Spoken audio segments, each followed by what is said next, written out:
Bank Vice President for Western and Central Africa at the Menchia Palace on January 10th. He attributed delays to bureaucratic hurdles. I'm talking about project delays for Kumasi, and he essentially said that if you're going to have a project in Kumasi, then we should have an office for the project in Kumasi. We shouldn't have it in Accra. You know, like take all the processes, the signing of documents and everything. We do that in Accra, and then we come and have the project here. And there are people who have concerns on social media because they felt, well, if you've met someone like that, maybe you should advocate for the entire Ghana. Why are you advocating for just Kumasi? But like, duh, he's the 244. I agree. I agree with the people who are saying that. You do? Yeah, that why? It should be more nationalistic. But why the World Bank? I mean, why the World Bank? Yeah, for Western and Central Africa, yes. So he should speak for the entire Ghana. He's talking about what is concerning him. So he had to do it for national, then narrow it down to regional. To regional. You know what time it is? Well, I guess he has a problem with Accra handling everything when Kumasi can handle their own stuff before. And then, of course, we have the National Cathedral. I can already see newspapers here. The president has already said that we are not standing at a place where we can afford to build a cathedral at this time, but there is the probability that it could be relocated. What do you think about that, though? Like, what does he mean by relocation? So relocation in terms of the site. And I see that, you know, headlines can't capture everything. You'd have to listen to the entire audio. So the president said that they were going to investigate the costs of the whole cathedral process as directed by Shraj. And as a Christian, as a body of Christ, as Christians, we will have to find a way to fund the cathedral. At this point, at this time, it's exorbitant. The cost does not make sense. We cannot afford it. So there would have to there will be a committee to review it and find an alternative means and essentially to drive down the cost. And in the reconsideration, there may be a possibility of changing the site. Now, the site conversation is coming up again because when it was first floated that this was where they were going to have it, there were many people who said that place is not the best to site this. Already, you see how narrow that path is and everything. Imagine we eventually put it there.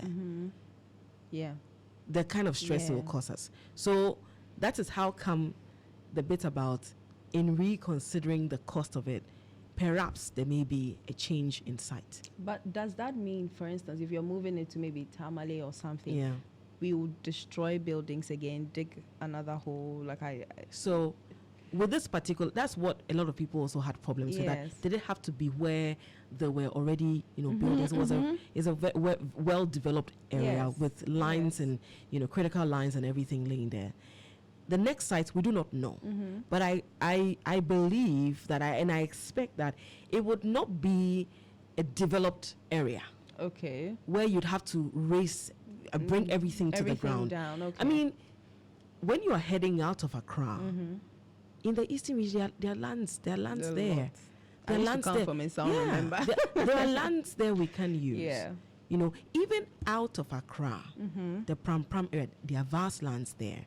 Right, whichever way they decide on where we should take it, it doesn't have to be like where they chose earlier and brought down everything.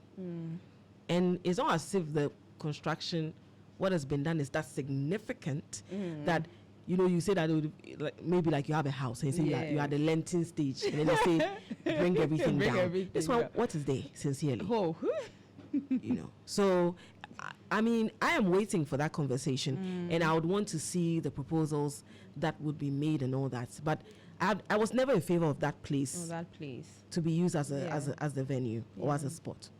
So. And I remember when he was being sworn in, and I was coming back with Selassie and a couple of, and someone else, I think Vanessa also, and we saw people, already destroying, trying to hit, they've barricaded the place, and they were trying to, they were using hammers and stuff. We tried taking shots of it, but Selassie's phone was snatched, actually. Oh my goodness. Yes, it was snatched, and then he, had to fight back.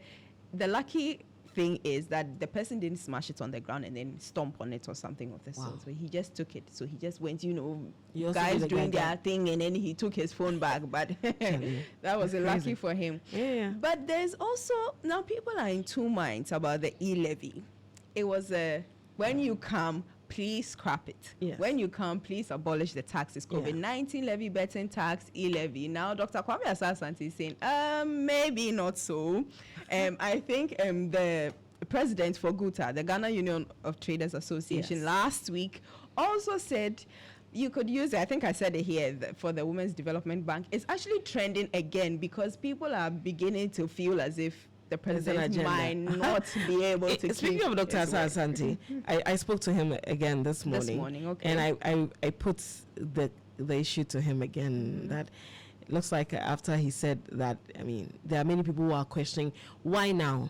Why didn't you tell them it was not, don't scrap it when you can, because it's a good source of revenue. We don't want to be going, cap in hand all the time.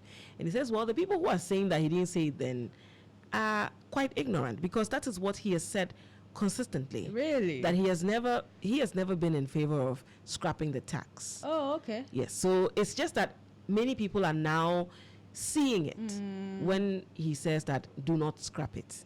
It's not that many people are seeing it. But then again, well, it's politics. And so it was a major decider for some people. Yes. So I expect that it will be scrapped. Yes, I sat in a vehicle going to Insalm one time, and in the car, the whole conversation was about the guys who were arguing, actually talking about the fact that they bet. They don't have jobs, and so they bet. And when they bet, they don't expect the government to tax them on betting. But yes, those are our top 3 trends for today. All right. Thank you very much. Thank you, Madam Kumashie. Hopefully I get to see you tomorrow. I will be here tomorrow. Thank you. Hey, this woman, she can deceive. It's not true. It's not true. Believe me. Believe me. It reminds me. Believe me. Believe me. Yes. That's the song. Hey. If they say